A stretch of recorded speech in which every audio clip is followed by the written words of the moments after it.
आदरणीय सभापति महोदय,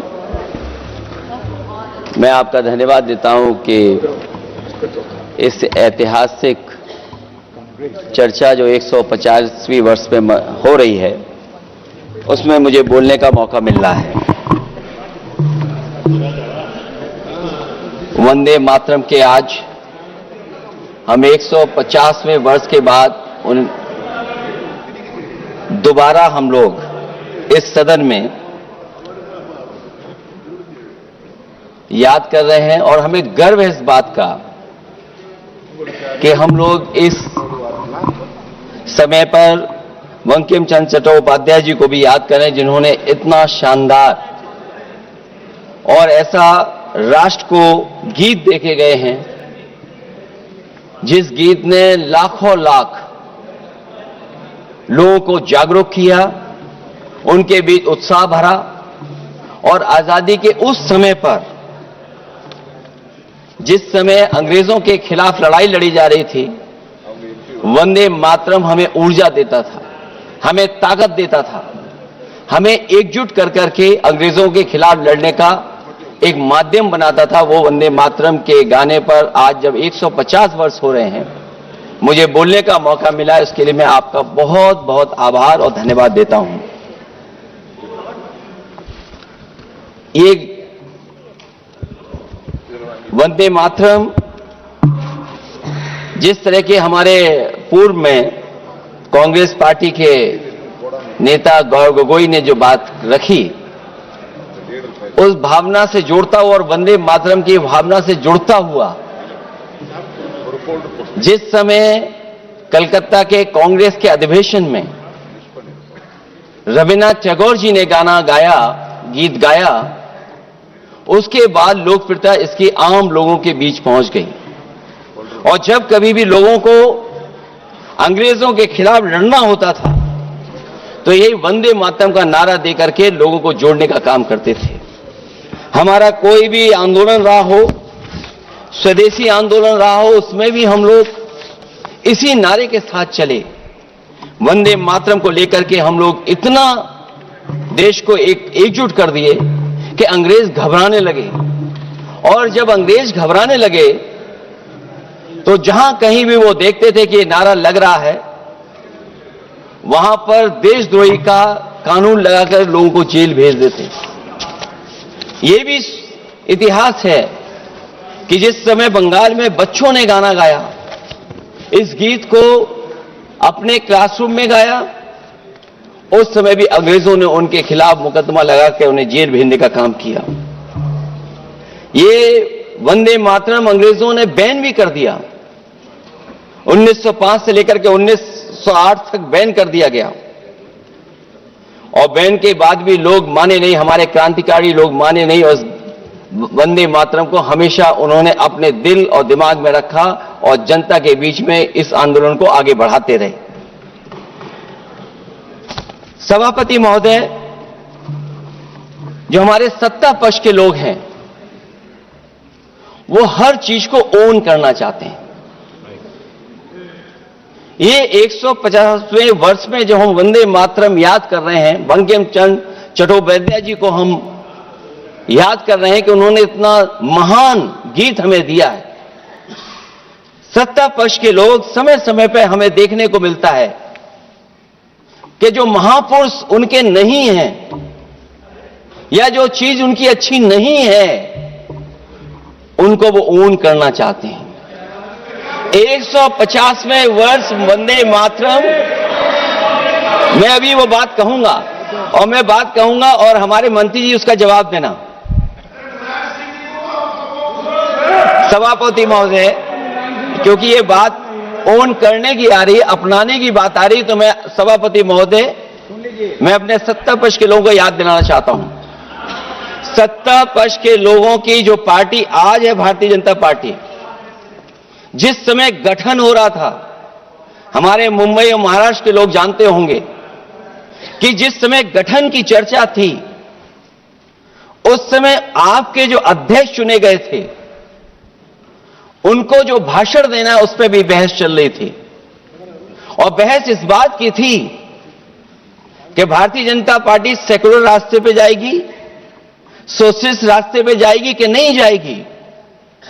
तमाम विरोध के बाद भी उस समय के उनके राष्ट्रीय अध्यक्ष जो चुने गए थे, उन्होंने वही रास्ता अपनाया अपने भाषण में, समाजवादी आंदोलन, समाजवादी विचारधारा और सेकुलर रास्ता अपनाया। और वही नहीं, जो उनका मंच था उसमें जयप्रकाश जी की तस्वीर लगा करके भी उन्होंने लोगों को यह भ्रम फैलाने की कोशिश की कि जेपी के रास्ते पर भारतीय जनता पार्टी चलेगी।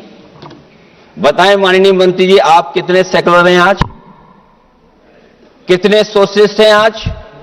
अभी गौरव गोगोई जी ने ठीक कहा, इंडिगो का हवाई जहाज उड़ नहीं रहे हैं, उड़ नहीं रहे कि उड़ाए नहीं जा रहे हैं? उड़ाए नहीं जा रहे। और क्या बात कही गई थी? हवाई कि गरीब भी उसमें चल सकेगा। इसलिए सभापति महोदय, मैं बात दूसरी तरफ नहीं ले जाना चाहता हूं। वंदे मातरम सिर्फ गाने के लिए नहीं है, निभाने के लिए भी होना चाहिए। सभापति महोदय, आज हम आकलन करें, पीछे मुड़ करके देखें कि हम इस वंदे मातरम को कितना निभा रहे हैं।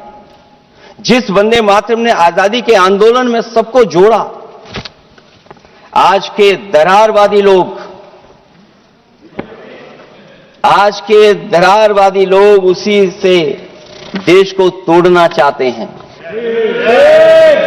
ऐसे लोगों ने, सभापति महोदय,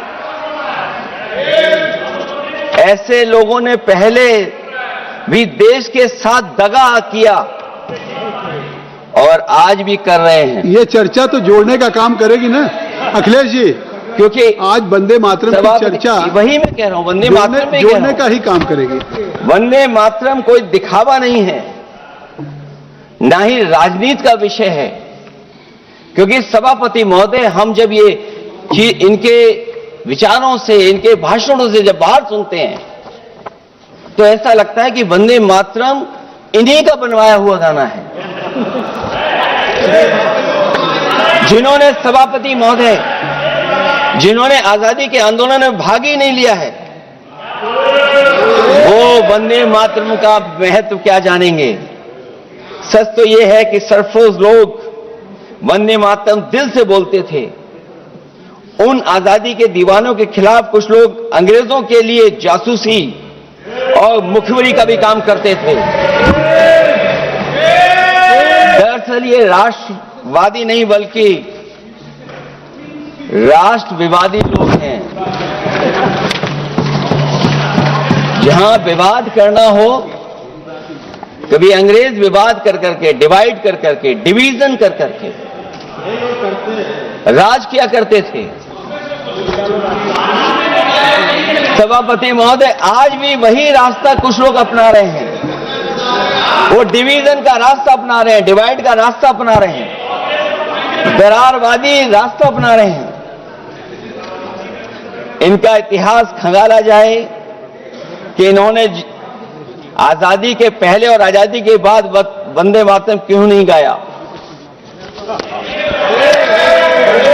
ये सभापति महोदय, आज जब हम वंदे मातरम पे इतनी चर्चा कर रहे हैं, जिस भाव से हम लोग यहां बैठे हैं, कम से कम ये भी खंगाला जाए इतिहास में कि वंदे मातरम कुछ लोगों ने कब गाया। उन मुखबरों से यह सवाल पूछा जाए कि स्वतंत्रता के बाद भी उन्होंने अपना गीत क्यों बनाया। उनकी एक रंगी सोच ने तिरंगा क्यों नहीं फहराया। वंदे मातरम सियासत के झूठे राष्ट्रवादियों के लिए नहीं है, गलत लोगों की गलत मंशा पूरा देश समझता है और केवल यही नहीं ओन करते हैं। कभी कभी भारत माता का जो चित्र है, जो पेंटिंग कभी बंगाल के महान लोगों ने बनाई थी,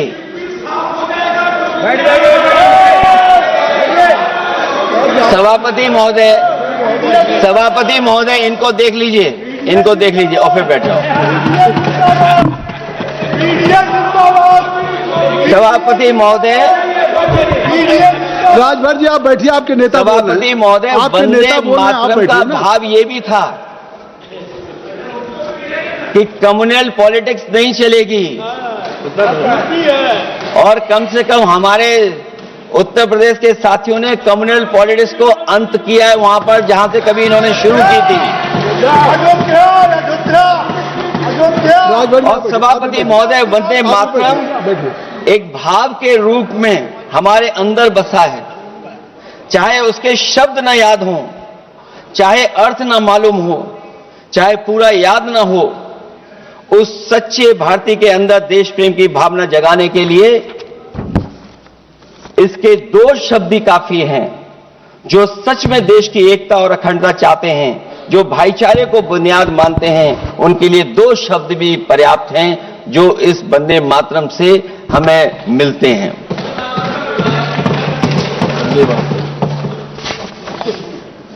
दूसरा किस्सा सुना दो अध्यक्ष महोदय। सभापति महोदय, इनका इतिहास खंगाल लीजिए, पूरा निकाल लीजिए।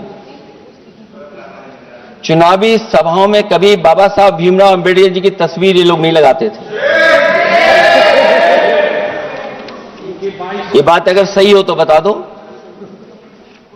और ये तस्वीर कब लगाना शुरू किए? इनका एक सहयोगी साथी संगठन, जिस समय समाजवादी पार्टी और बहुजन समाज पार्टी ने मिलकर के इन्हें उत्तर प्रदेश में हरा दिया था, उसी दिन के बाद से बाबा साहब भीमराव अंबेडकर की प्रतिमा और तस्वीर लगाने लगे।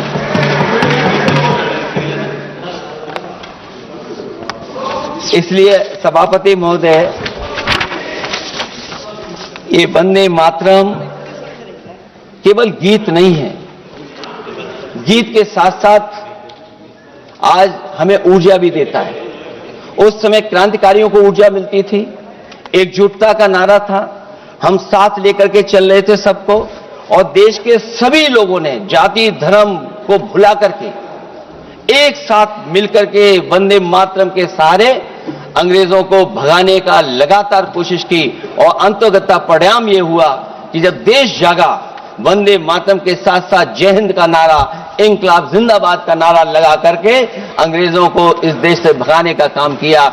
आज सभापति महोदय, जब हम चर्चा कर रहे हैं, हम कैसा देश बनाना चाहते थे और किस दिशा में हम लोग देश को ले जा रहे हैं। सभापति महोदय, मुझे अच्छा लगा कि प्रधानमंत्री जी ने वो बात याद दिलाई कि अंग्रेजों के जमाने में अगर बच्चे भी वंदे मातरम गा देते थे तो उन्हें देशद्रोही के कानून से जेल भेज दिया जाता था। आज जब हम आजाद हो गए हैं तो आज देखिए उत्तर प्रदेश में क्या हो रहा है कि जो प्राइमरी स्कूल है वो बंद किए जा रहे हैं। 26,000 से ज्यादा स्कूल बंद हो गए। और जब बच्चों को पढ़ाने के लिए हम लोगों ने जिम्मेदारी उठाई, पीढ़ी के समाज के लोगों ने जागरूक होकर के पढ़ाने की कोशिश की, तो कभी अंग्रेजों ने मुकदमा लगाया था बच्चों पर देशद्रोह का। आजादी के बाद भारतीय जनता पार्टी की सरकार ने वहां पर मुकदमे उन पर लगाए जो पढ़ने गए और जो पढ़ाने गए। तो इसलिए वंदे मातरम का भाव जो था, उसी भाव से जुड़ करके हम सब मिलकर के इस देश को और मजबूत करें। यही हमारी भावना है, यही हमारी सदस्यों की भावना है। जब हम 150वें वर्ष में याद कर रहे हैं तो वहीं हम ये याद करें कि जिस भावना से वंदे मातरम को हम लोगों ने देश के सामने गा गा करके अंग्रेजों को भगा दिया, ये देश कैसे मजबूत हो, एकजुट कैसे हो, बिना भेदभाव के, और संविधान से कैसे चलें, क्योंकि ये संविधान से ही मिला हुआ हमें गीत है। इसलिए इस गीत के माध्यम से हम किसी पर टिप्पणी और किसी पर थोपने की कोशिश न करें।